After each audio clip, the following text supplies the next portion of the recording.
Hello! Hello, Welcome back to the Review of Death. I'm Matt.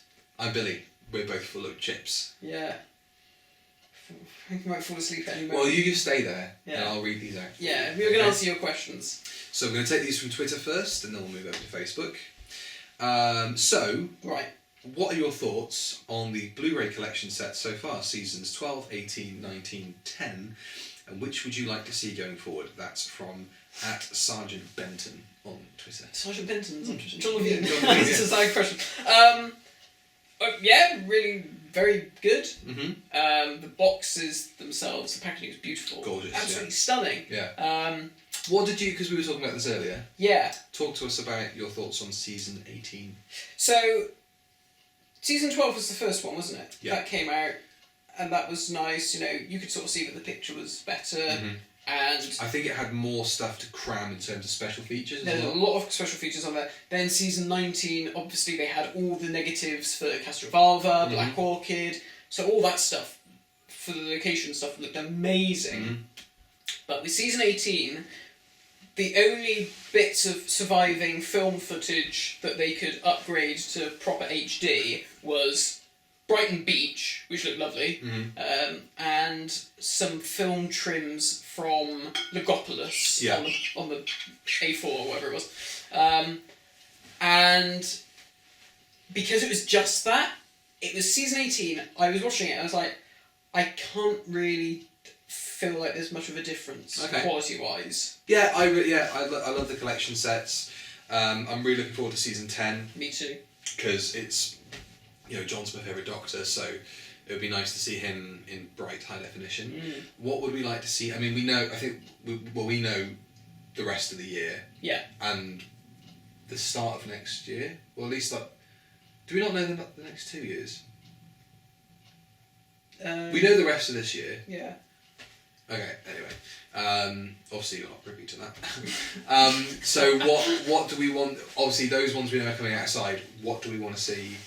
All of them. All of them. Which is the Easy answer. Fair enough. I'd like to see season 25. Yeah. Because I want to see the making of Silver Nemesis. Yeah. Finally. Yeah. That would be nice. I'd be interested to see what they do with the TV movie, just in terms of would they put it in like a Wilderness Years box, like Doctor Who the Collection Beyond or whatever, the Further Adventures of Doctor Who the Collection. I just want to see how that is brought together. Yeah. And of course what they will do for seasons with like orphaned episodes. Yeah. That's going to be really. I think that'll be a challenge unless they're fairly certain they might be getting some stuff back. Yeah. And they're holding out on the 60s ones. Yeah. Because this is supposed to be the ultimate. Unless they do, like, say in like 10 years' time or 15 years' time, they go through every single one they can release, and then once they've got those back, they could do like the Lost in Time set where it's here's the collection presented like the collection, but it's all the stories that have subsequently been discovered. Yeah, that's true. But then it wouldn't be complete because maybe they just give it to you on another disc or something. Yeah, I don't know how they're going to get around that. But that's going to be like a Partworks DVD collection kind of thing. Yeah, I don't know how that will work. I'll be honest, the only other thing I really want to see, because I think now that we've had 3-4 releases of the Blu-ray sets, you sort of know now you sort of know what you're getting, don't you? I mean, alright, you'll get maybe a new documentary, and you'll always have the behind the sofas, and you'll have some new CGI on the story. I love those new documentaries, like the one that Toby Haydock did with that was really Matthew good. Waterhouse. Yeah. Awesome. Yeah.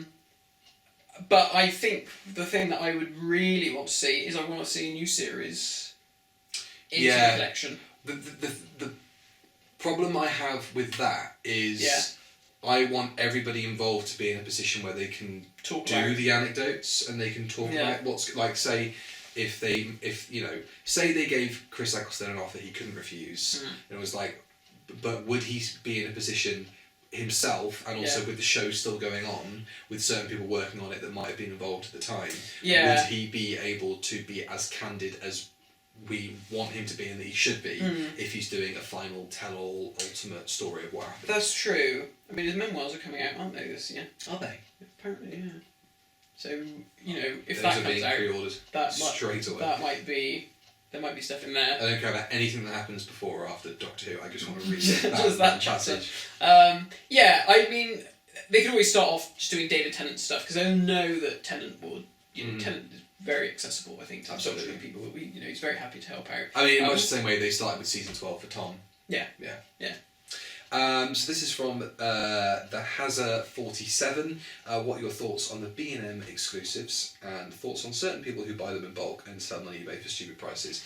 As an Australian, it sucks for me because I can't buy them in store and I have to resort to buying them on eBay. Well, they're clearly scum, subhuman scum. They're so stupid. Those people are evil. Yeah. Like, why do? Well, I mean, I know why to do it. They just do it for money. But it's just such. It's just despicable. It depends on like bulk buying, like putting them on eBay, having bought 40 of them is bang out of order. But when I went to B&M in Imperial Park and I was like, oh man, have you got this bit yet? Yeah. Because I went into B&M with my other members of the crew for the show I work on, and I was like, oh my god, they've got the sets here. So I bought 2 of them and took them into work and had to wait until I got home to open them, which was play with them. play with them, exactly. Which was really exciting. Yeah. But they still had quite a few of them in there, and I phoned you up and I was like, do you have these? Yeah, because I'll buy them for you. But I think do they not have a thing now where you can't buy more than one at a time? Yeah, it's 1 or 2. Right, okay. I think some people walking around with 10 boxes. It's ridiculous. It's mad. So yeah, the selling on eBay, when you do that, is awful. Scalpers are the worst. Scalpers, yeah. But in terms of the sets themselves? Yeah, really good, I know it's only reusing old parts and stuff, but I think it's an excuse for people to get stuff they didn't get on the initial release. So I never got a Baker box, and I'm really happy I've got one now. Yeah. Finally, that's really nice. Yeah. I think that's it. It's just making the most of what they have to hand, and I never thought I'd have a Talons of Wing-Chang 4th Doctor. I never thought I'd have a Brigadier in his 60s outfit, early season 7 outfit. So yeah, this is good, nice. Totally. Yeah. This one is from our Dave Burgess. Yeah. Who does our graphics and stuff. He's a very lovely guy. Did a really good 80s Jodie Whittaker sequence. Absolutely fantastic. What do you make of the amount of content Big Finish produces? Do you feel it's too much? I mean, it's impossible for me to listen to everything. I can't keep it. I stopped listening to I've never been like a religious listener of Big Finish. I might buy a box set a year after it's come out. Right. Because you said it's good. Yeah. Or, Candyman's back. Or, like this new 3rd Doctor box set. Yeah. I'm mainly buying that because I want to hear John Colshaw's Brigadier. Yeah. That's what interests me the most. Yeah. So I will very rarely buy a Big Finish. But when I do buy it, it's because I want that set. So I'm not invested in buying their entire output. But if you were, I don't know how you could possibly afford. No. It's unbelievable. I feel like they are really burning themselves out. Like, either they're made cheaply, and the profits are just enough for them to reason doing as many as they do. Yeah. Or they need to keep their markup going, or I mean, they keep it quite, Yeah. They don't really make a lot of money, but yeah, I mean, this is the thing. I've never looked at Big Finish and been like, right, I'm gonna just buy every release as they come out. Not possible. Yeah. Like the monthly range, I just don't even. I basically ignore it for the most part. I really do. Oh god, the only monthly range episode, thing I've bought in the last 3 years, I think, is Hour of the Cybermen. Yeah, I still haven't listened to that. So really I listen to that. And I'll buy the vinyl sets when they come out. Yeah, you get I've got a complete set of those now. Yeah, gorgeous. See, I would have got the vinyls, but I haven't got anything to play it on, and it's like, well, yeah, I'm glad that I've got, because you've got me the nice Tom Baker one. I'm like, Energy of the Daleks. Yeah, that was the first one, so it's like, that's nice, and it's Tom, and it's the only other reason I would buy them is the for artwork. the artwork. It's gorgeous, yeah. And that's the thing you miss out on when you buy CDs for anything, even if it's music or whatever. Yeah. You don't get to see the artwork as it should be in that nice size, And the coloured vinyl helps as well. Yeah, I mean, they look lovely, and I would love to get more, but it's just so much. It's expensive, isn't it? It's expensive getting the vinyls. Impossible to buy all the CDs. I only ever stick to the Paul McGann stuff because for me that is the only sort of thing that I'm like, I can really imagine that that's canon. Yeah. Yeah. Yeah. Interesting. From Ben Delaney on Twitter, worst and best casting choices in Doctor Who over the years. Oh, God. The immediate one that jumps out is probably Bella Reed. That's one of the worst ones. Really? Yeah. Mainly because having seen the special features on the season 19 box set, where she clearly does not want to be there. It's like tainted it she's a bit of fun when you watch it. That part aside. Yeah. When she's just being like miserable and a bit difficult, and Peter Davison stood in the back going, it's kind of tainted it for me. It's like she's not doing it for a bit of a laugh. She's just actually resenting being here. Yeah. That's a really difficult one. Worst casting choice. Should we go new series? Because there's plenty that we could probably pick from. I mean, I think the immediate ones people would go for would be J&T stunt castings. They would go for Ken Dodd. He's brilliant. He's brilliant. He's brilliant. There's, I don't know. I mean, it depends on what you mean. Like, there's some bad actors in it. Like, the woman in Planet of the Spiders who runs. She's going up to her husband. Oh, so my husband. Don't go away. I can't live without you. I can't. Or something like that. And it's just so bad. She's amazingly bad. It's brilliant. I think even Barry Letts talks about it on the special features. She is brilliantly terrible. Peter Purvis is Morton Dill. That's a funny one. I can't really think of any that is... There's not really a casting where I've gone, no, they shouldn't have been that part. Nothing springs to mind. Reckon if I had enough time, I could probably think of one. Yeah, it's... Somebody who... Maisie Williams. No. Do you not... She doesn't look invested in what she's doing. I don't rate her as an actor anyway. She's good in Game of Thrones. But I've never seen Game of Thrones. Yeah. I've watched like the first 3 or 4 episodes of the first season. And that's it. Yeah. I think she was miscast in that. I think that's not the kind of stunt casting J&T did. No. Because at least he had fun with it. You know? Yeah. At least it was somebody playing something out of their comfort zone rather than somebody so bland. Peter Kay, maybe? No, but... He does kind of make that. He's the only redeeming feature of that story. Have you seen... There was a clip going around of him behind the scenes. And they're like... when he's in the full Absorber suit, and it's after he's like chased them down in the thing, and the line is something like, oh, I'm going to get you, Doctor, or whatever. Yeah.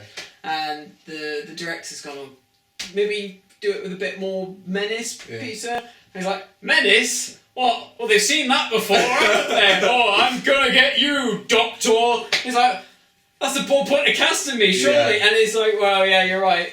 At least he got it. Yeah, at least he got the gag. I think we've done something like this before. This is from Change Daily on Twitter. In a trade-off, what story would you be prepared to lose to gain your favourite missing story? What story would I... What story would you sacrifice to the Inferno in order to... I'm not like... I'm not mad on... I know everybody wants the Daleks Master Plan back. Yeah. That's not my number one pick in terms of episodes I want back. Yeah. I want Evil of the Daleks back more than anything else. Right. Or Marco Polo. Right. Okay. So, because then you'd have a complete first season, which would be brilliant. Yeah, but still have Reign of Terror episodes. Yeah, but you could 2 and whatever. You could forgive that, you know. So I reckon. What would I give up? Oh, something like The Awakening or The King's Demons. Something really inoffensive that's got no bearing on the rest of the story. Yeah. The wider story of Doctor Who. Yeah. What would you have back? What would I have back? Or maybe we could extend this to say episodes that were never made. Oh no, we're getting into real bloody... At least I know that... Yeah. At least you've got quite a narrow band to work with there. I think Fury from the Deep would be one that I'd quite like. Yeah, that'd be cool. Because, we've got bits of Evil of the Daleks, and we've got bits of Daleks Master Plan. We know what those look like, but we've got a few snippets of, Fury from the Deep, and I'd quite like to see the full story. What will I get rid of? I don't know. Probably the same as you, just any old guff bit of shite. Doctor Who. Yeah, it would be, It's Time Lash. Send it to the Time Lash. No. It's got the Paul Rudd in it, that's good. I don't know. I don't know. The Awakening or the King's Demons or Black Orchid. Oh, Black Orchid's quite good. Oh, the Battle of... Ransquare of Kalos. No, would you not cast something like Into the Forest of the Night away over the Battle of Ransquare of Kalos? Oh, yeah, that is true. Oh, no, but Peter Capaldi's lovely with the kids in that. I can enjoy those moments. Whereas with the Battle of... That's... Ransquare of Kalos. Yeah. Battle of Argos. The Argos catalogue. It has no... There is nothing redeeming in it. Mm-hmm. There is no redeeming features in that for me. In Ransquare? Yeah. I don't like any of it. There's not... It's just no. I like Bradley Walsh in it. Yeah, but... There's some good actors in that series, but they just put them in shit. What's his name? The big bloke who does the Tesco from Ransquare of Kalos. Yeah. And he was in Game of Thrones. He's a great actor. Yeah. And he was. He's in the first series of Game of Thrones, isn't he? Yeah. And he was just wasted. Wasted. I think that's a good question. Who are the most wasted opportunities in Doctor Who? And he's one. I thought it was going to be Matt Lucas for the longest time until he came back. Yeah. Because I remember saying in our video, that's the one time Matt Lucas is going to be here, and then he came back. Interesting. Yeah. This is from Ryan Tempest. What are 5 elements that make up the quintessential Doctor Who story? Should they do 4 and we'll do 2 each? Alright then. The Doctor. Right. Actually, that's a given though. Not necessarily. Mission to the Unknown. For the most part. The Doctor, the TARDIS, the Companions, the Monsters. There you are. Yeah, that's it. I was going to say the Monsters. Sorted. The Monsters are an integral part of Doctor Who. Bloody hell, Madame de Pompadour says it in The Girl in the Fireplace. The Doctor and the Monsters, it seems you can't have one without the other unless it's in Series 11 and... Yeah. We all know how that went. Yeah. It felt empty because there was no real threat. It was just we've just turned up in this place, something's happening, and we're not even. They don't even really get involved. Yeah. Really? Do they? They're just oh yeah, we're here. Yeah. Bonkers. So just put some monsters in it. I don't care if they're old. The problem with the format of a new series though is that the cliffhangers can't really exist if you're going to do individual stories. So I mean, the main thing for me, I'd love to see a cliffhangers back and multi-part stories. Yeah, see, because it invests an audience far more. But then the problem with that is if somebody misses the week before, which they've got no excuse to really these days with iPlayer. This is the then thing. you could lose an audience between part 1 and 2. I remember when it came back, and there was a big thing about we're not doing 4-parters and stuff because people don't watch TV like that anymore. Yes, and that was fine for then. Now, everything, all these long-running series like Game of Thrones and all these other programs like that, they all end with cliffhanger endings where you're like, Jesus Louise, I got to watch the next episode, like The Bodyguard or. Line of Duty. But they're one-shot seasons though. Yeah. And because you've got a long-running narrative like Doctor Who, if you have a 2-parter, people are more likely to think, "Am I invested enough in the series as a whole to watch it?" Yeah. It's difficult. But I don't know if there's any evidence for that. It's just my theory. I mean, I think cliffhangers need to come back. Really. Yeah. I do miss a good cliffhanger. This is interesting. Kind of along the same lines-ish. This is from Draconian Menace. How should Doctor Who adapt to a TV environment increasingly dominated by big budget and online programmes, e.g. Netflix? Does/will the show require a radical change in production, or should it stay true to its roots? To be honest, the closest we've ever got to it doing that is this last series. Yeah. So I don't see how much more it could do unless it's bought by like Netflix. Because they throw money at anything, no matter how crap it turns out to be. Yeah. You know, like I feel Netflix hit rate on stuff is probably like 40% good to alright. Yeah. And the rest of it's rubbish. Like their original films, all of them are terrible. Like even Bird Box, I don't think is that good. Yeah, that was a bit crap. But the closest Doctor Who has ever been, and at this moment will ever be, to reaching that is happening right now. Yeah. So I don't see what more they could do really, unless they just release it online. That's the only thing they could do. Yeah. That's kind of close to that. You know? Or like the other thing, like going back to what you were saying, maybe they go, well, rather than doing 10 individual episodes, we'll do like a 5 episode. Just that is the story. Yeah. That is the series. You've got one story spread across 5-hour episodes with like a strong enough through line that you've got a good cliffhanger that makes people want to come back and watch it. I don't know if that's really what we really want, but I don't know. It's hard. Very difficult. Doctor Who's a very difficult thing to sort of get right, I think, at the moment. Yeah, but that's horses though, isn't it? That's just like relative to certain individual kind of premonitions or their own opinion on the series. Oh yeah. Because I think this is the closest Doctor Who's ever been to being at that level, especially after the last couple of years. Yeah. So I don't know what more it could do really. To be honest, it's probably at that level now. From Oliver Dallas, is the last question on Twitter. Have your opinions on certain episodes and or characters changed significantly over the years? For example, I used to find Hartnell's Doctor and his era really boring as a kid, but now I absolutely adore them.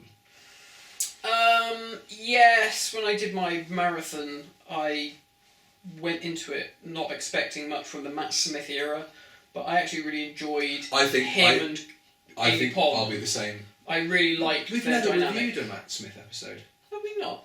I don't think so. We should probably do a Matt Smith story at some point. We should do. So that is one, I think. Okay, if we'll do a positive, I'll do a negative. I used to like the Fifth Doctor and now I really don't. Yeah. Or I used to be ambivalent to liking the Fifth Doctor and now I'm just like, just does nothing for me as a character. Take him or leave him, yeah. Yeah. He's probably my least favourite of the classic Doctors. I think he's my least favourite overall. I think I'd even take some aspects of Tennant's character over. Really, yeah. It's just because he's more entertaining to watch on screen. Yeah. You know? Yeah, he's not really much of a personality to him. I like him in early stuff, like Castrovalva, Four to Doomsday, he's okay. Yeah. But then after that, he sort of falls into this beige middle ground of like uninteresting. Sort of coasting. Coasting, or just being unpleasant to watch because he's arguing with his companions constantly and stuff like that. You know, it's just a bit frustrating. I don't think it helps that season 20 and 21, story wise, it's not really that great, is it? Not really. There's not. Like, season 19's got some good stories. I mean, it's got Earthshock in it, which is one of my favourite Doctor Who stories. It's got Earthshock, it's got Kinder, I really like The Visitation as well. Yeah. I like Black Orchid, and no, you're not. I don't mind Black Orchid. Yes, Black Orchid's good. I like Castrovalva. Yeah. I don't mind Four to Doomsday if I watch it on a good day. Yeah. Like, if I'm in the mood for it. Time Flight is just no chance. But I wouldn't want to give it up. I'd never want to lose that story. No. That's not one I'd cast into the Inferno, because we lose Khalid. Oh god, yeah, Balloon. This is on Facebook now, so from Laurie McHale. Can't remember if you've spoken about the Macroterra at any point, but have you seen it? What do you think of the animated version? How does it stack up against previous missing animated episodes, and what would you like to see done next? Well, I did a video on the Macroterra on my channel, so watch that. I liked it. I thought it was really good. I liked it as well. I thought watching it, I was watching it with my mum, and I kind of, when you watch something that you love, and you know that nobody else will understand it, and when you see it, you're like, please don't sit through this bit because it's really embarrassing. Yeah. Like, it's like, I know it's crap. Right. But, like, I do that with wrestling all the time. Yeah. If somebody walks into the room and then someone does a spot and it's like, okay, like, it's supposed to be a bit crap or whatever, and you're just like, oh god, please don't watch this bit. When, in the animated version, when Polly gets picked up by the macro and is being waved around, that just goes on for ages. Right. It's like, please drop her, please put her down. You know, I don't know. That was the only bit that kind of... Okay. I thought it didn't work for me. Oh, right, fair enough. Because it's like, well, just... Instead, you know, they're not necessarily beholden to the original soundtrack anymore because they cut that whole scene out with the machine, yeah. Machine. So why not just snip that little scene in half so you don't have to constantly see Polly being pulled up and down on this map. And the audio doesn't quite match what's going on, no. you know, because you'd be... There's huge map there. And, you'd be shitting your and pants. Polly's just going, get it off me, babe. Yeah. And she's like going around. Ragdolled around. I thought it was really good. And I think the fact that they didn't stick to the exact scripts, camera scripts, it did. Yeah. It freed it up. I think Power of the Daleks feels a bit stilted. I would rather I quite like the idea they try and keep it as legit as possible with like as few camera movements as possible and trying to go, okay, so now we're cutting to camera 1, camera 2. I like that. But in certain circumstances for certain stories, I'd rather they just go off piece with it. I think that's for stories where nothing exists, fine, do that. Yeah. But if with the invasion, for example, that try and cut it as close because it's meant to be like a bit of patchwork over the whole in that story. You know, they're just trying to cover it over, whereas this is just, you know, do what we want. So you said you had an answer for this one. Harry Draper asks, top 3 sexiest doctors. William Hartnell in a bathing suit in the Space Museum. Great answer. Richard Hurndall devouring that piece of pineapple with great relish. Boy, you eat pussy like that.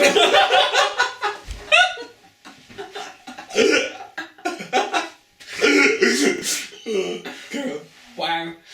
Taylor, can you just get that clip of Richard Hurndall eating the pineapple and just cut the audio with Billy? And John pushed me in the shower. All of those, but John first. Okay. And that weird Red Nose Day thing where Matt Smith gets he's only wearing braces. I can't remember that. Do you not remember that? No. I think he's got a fez on, braces, no shirt, and maybe he's his bow tie on. Oh right. No, I can't remember that. Yeah. Fair enough. I see that memed a lot. Really? Yeah. I've never seen this. Or it's somebody's cover photo on something, and I see it quite often. To be fair, I like all of that ancillary mini-sode stuff. I can't remember any of that crap. Yeah, I know. Any particular writers you'd like to see for Series 12? That's from Luke Newell, I believe that's pronounced that way. I'd like to see Neil Gaiman back. I'd like to see Mallory Blackman without Chris Chibnall's name next to it. Yeah. The lady who wrote The Witchfinders, I enjoyed that story. Wouldn't mind seeing that was good. Yeah, cool. We did more female writers. Pete McTeague, is that his name? The guy who wrote Kablam. Yeah. I'd like to see him do something else. I would like to see Phoebe Waller-Bridge, especially with a female doctor. We watched all of Fleabag. And do you agree with me that she'd be the best female doctor ever? No. Oh. I don't see her as Doctor Who. Okay. But I think she'd be a good showrunner. Cool. I think there would be something sort of Douglas Adams-y about her Doctor Who. Yeah.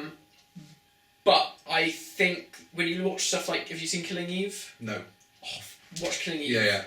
Because the way that she builds characters, and you really feel for characters, even just like little ancillary characters, you really feel for them, and she's just very, very talented. And I think her Doctor Who would be funny when required to be. Yeah. It would be dramatic when it needs to be, and she does character stuff beautifully. And I think all of like her companions and stuff, and her Doctor would be very well rounded. I think it's going to be interesting seeing her writing for an established brand once Bond 25 comes out, because she's obviously writing. She's doing that. So that'd be cool. So I wouldn't see her. I don't see her as Doctor Who, but I would love to see her showrun Doctor Who. Definitely. Ryan Kirkwan asks, with the Jadoon returning in Series 12, what other new series villain would you like to see return? Not necessarily in Series 12, but at some point. The Sycorax. Yeah. They, we've said this one before. We've said this before. Sure. Yeah, they should have come back. I'm surprised they have never come back, because they're great. There's a lot that could be done with them. Which Big Finish original villains would you like to see on screen? I'd like to see either the Virons or the Cyber Leveler. It's from Rob McClory. I don't know what the last one is. No. But, Virons, are they the kind of hospitally ones? that would have been the choice that I would have made. I'd also wouldn't mind seeing the Eminence from the Dark Eyes stuff. Yeah. I think they're quite a cool baddie. The Dalek Time Controller would be Dalek Time awesome. Controller would be good. For me, it's always going to be the Scorchies because they're really cool. So. They're really cool. Or even just something like, I don't know. I like it when Big Finish play with the concept of audio. So like Whispers of Terror, Chimes of Midnight. Chimes of Midnight. You know, yeah. like I'd like them to do something which is visually based in that kind of realm. You know. Okay. That'd be cool. How would you rank each version of the theme from Ryan Innes? Let's do top 5. Theme tunes. Or top 3. Let's do top 3. So, number 1, original. Yeah. Delia. Number 2, I love the TV movie. Oh really? You put that in your... I put that up there. With Delia, I'm including basically everything up to the 80s. Yeah, I think that's fair enough. Yeah. And then... I know they are different, but for the sake of this. Number 3... I mean, I love Jodie's, but I don't think it's top tier yet for me. I think it needs to bed in a bit more. Yeah. And I need to sort the mix out for that because the bass line isn't loud enough for my liking. God. I don't want to say the Murray Gold version because it is such a great reworking of it for a modern really good soundtrack. Perhaps the one that you heard from Voyage of the Damned onwards. Yeah. The rockier version. Yeah. But then I also really like the unused one with those kind of timpani drums. Delia Derbyshire, like you said, that whole all mixes for number 1. Peter Howell has to go on there. You're not a fan of the Peter Howell theme, are you? I wouldn't pick it as it's good, but to me I put Kef's version of it kind of up there as well. They're on an even keel for me with this one. Oh, this one. Yeah. Okay. Copyright strike. Derbyshire, Howell, and then for my last one, it would either have to be Murray Gold's 2005 one. I just say another one, the Curveball. I really like the one that the only time it was used, this particular version, was in the Snowmen. That's good. Because there's a descending note in it, but then when they came back for series, whatever it was, 7, they got rid of it for the full series. Yeah, and they put more of the... They put the strings back in. Yeah. Like the one from the Snowmen specifically. Yeah. That wonderful, haunting, echoey descending note. Yeah. That when I first heard it, I was like, "Oh, that's different," but they got rid of it. Yeah. The only reason why I wouldn't put that in there, as much as I like it, is because it does have that irritating... Dun, dun, dun. That's shit.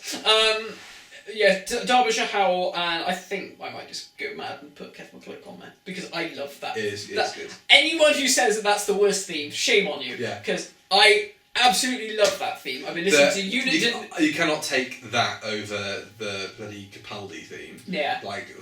State of it. Oh, I love the Kev The theme. Matt Smith theme's good as well from Series 5. I like that one. It's alright. It's the introduction, the fanfare at the start is a bit off. It shits on me.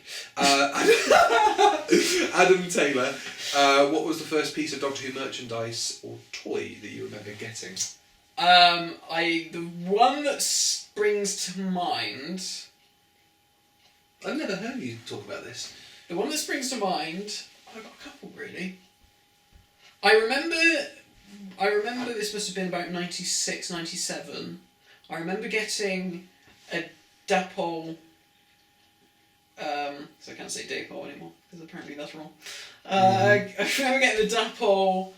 Well done, you're finally getting it right. For the Doctor box set, which was a TARDIS, a Sea Devil, Delgado, Pertwee, and the gold and black Supreme Dalek. And I remember going to Longleat buying that in the shop, and that was amazing. I also have a very vivid memory of going to Totally Toys in Kingswood, and don't know about that one. And this would have been again about 1996, and just Kingswood's in Bristol, by the way. Yeah, it's a shitter. And randomly finding the Bluebird Dalek playset and being like, Jesus Christ, Doctor Who toys in a shop. Yeah. So that was quite exciting as well. I played with that a lot. Still got it. So I've got two again. Yeah. Both with stories attached to them. So one of them is the Bluebird Dalek set, okay. which I think my parents bought for me at the Longley exhibition. Yeah. And I had it for years, and I used to play with it a lot. And I took it into school one Friday, because on Fridays you'd have like an hour at the end of the day to just bring toys in and play with them and stuff. So kids used to bring in like Beyblades and all that kind of stuff, and Pokemon cards and blah blah blah. But I took in rubber stuff that kids shouldn't be playing with, because you should have Bluebird Doctor Who Polly Pocket Dalek sets. Yeah. So I had a TARDIS. Dalek, I had a Dalek. And I took it in and I played with it, and I lost the sink plunger. Gone. No idea where it's gone.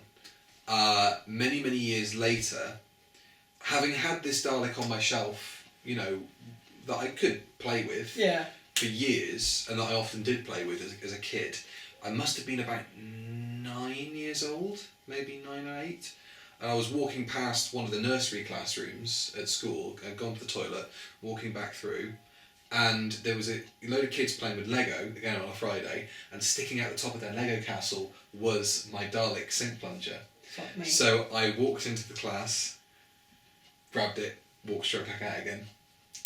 Excellent. And I'm sure it upset them, but it's like, that's actually mine? Yeah. That's actually my toy that has been put in this box and just ended up in another classroom. Wow. So I wonder what had happened to it for all those years. Oh.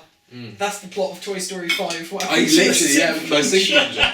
And then the other story was, when I was younger, these are literally the first 2 bits of merchandise I remember physically getting or being given. When I was a kid, I had an operation on my eye, and I was lying in bed, and I'd just woken up, and my mum and dad had sat there, and I woke up, I love this story. and I had a bandage on, and a single tear of blood ran out from my eye. Like Le Chiffre. Like Le Chiffre. And my mum just went, Ed, get him something, get him. She was so upset. She was just like, get him a toy, get him anything. And I was like, I think I need a toy. So he went down to Forbidden Planet, and he got me a Robot Wars clock, which I had in... I don't think I've told the story. Did I tell the story that my granddad built me a TARDIS? No. Have I done that bit? My granddad built me a police box when I was younger. Yeah. And it was basically just like a wardrobe kind of thing. Yeah. But it had a flashing light on the top. Oh, and wow. It had a little light on the inside that came down, and it had a little control bank with like a kit, like the car from Knight Rider light flashing across, and some buttons and stuff. Very nice. And it was really, really lovely, and the doors opened outwards and the windows were wrong, so it wasn't good. I hated it for those reasons. It was beautiful, I loved it. But my uncle built me a small one like that when I was little. I don't know what it is about I'd love to all see the relatives doing this stuff, but yeah. Yeah, they used to do it, because my grandma was like, I painted the windows. Now I'd be going, they're wrong, do them again. Clayton Hickman will not be happy with this. They were like that. They weren't the 2 with the 2 lines across. Oh dear. Like, look, I'm sorry, but unbelievable. So yeah, anyway, so he bought me this clock which went up in my TARDIS for years. Until I was so scared of the TARDIS being in the corner of my room that my dad you've told me this. took the doors off, because I thought something was going to come out of it. And then he also went down to Forbidden Planet and he bought me a Master, Dapple Master, and I was so excited. I was like, oh no, I feel so much better. And the legs were on back to front. It's classic Dapple. It's amazing. It's what you've gone through this traumatic ordeal. And my Master. Your glimmer of hope, the light at the end of the tunnel, and I was like, oh, he's all the wrong way around. Another bloody tear. Yeah. Falls down your face. I've never forgiven him for that. That is dreadful. Worst moment of my life. Surely your dad could have just gone back down. Yeah, you get a receipt. You can I think at that point it's like, alright, you're trying your luck now, mate. Like, you've had an operation you knew you were going in for. Like, come on, grow up. It's like, no, a 6-year-old thing. No, surely just go to forbidden planet and be like, this is faulty, and they'd be like, oh, sorry, sir. Oh, sorry, sir. Would you like a Dalek instead? Oh, he's got that one. Oh, we haven't got anything else. Take it back. Give it to him. Ungrateful shit. Anyway, that's the end of that then. So yeah. Well, that was quite good. That was good fun. So, thank you for joining us. Yes, thank you very much. And we will see you in our next video, which will be Twitchy Doctor Who Twitch stuff. I was talking about Doctor Who on Twitch. Yeah. So tune in for that. Au revoir. The fault of Series 11 is there's no fucking monsters in it. You've gone on about it enough for me to warrant including that in the video. Oh, it's so annoying. It's like, let's make a series of Doctor Who. What goes into Doctor Who? Well, we'll have the Doctor, yes, we'll make the Doctor a woman, fine. Companions, we'll give them 3, because that always goes really badly. And what should we do? Oh, monsters used to be in Doctor Who. They're not important. Fucking stupid. Oh, so fucking crap. There's a crap series. That's not going in the Black Cat Hoovian on Twitter says the ideal way to get new people into Doctor Who classic series or new series. Don't bother. God. I'm not even gonna go for that one. Okay, no.